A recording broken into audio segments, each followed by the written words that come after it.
Kung bibigyan ka ng 5 milyon ngayon, ano ang una mong bibilhin? Hi! Ako nga pala si Mark. Welcome sa Usapang Bahay, kung saan nagkukwentuhan tayo tungkol sa real estate na walang pressure. Napansin ko kasi kapag tinatanong ang mga tao kung ano ang bibilhin nila kapag yumayaman sila, may mga nagsasabing kotse, travel, business, at wala namang masama doon. Pero para sa akin, isa sa pinakamagandang investment, ang bahay.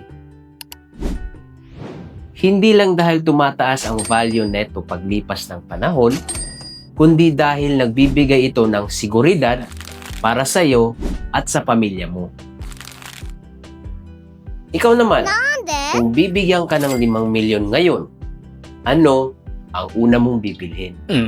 Comment mo lang. Curious talaga akong malaman ang sagot mo. Ako nga pala ulit si Mark.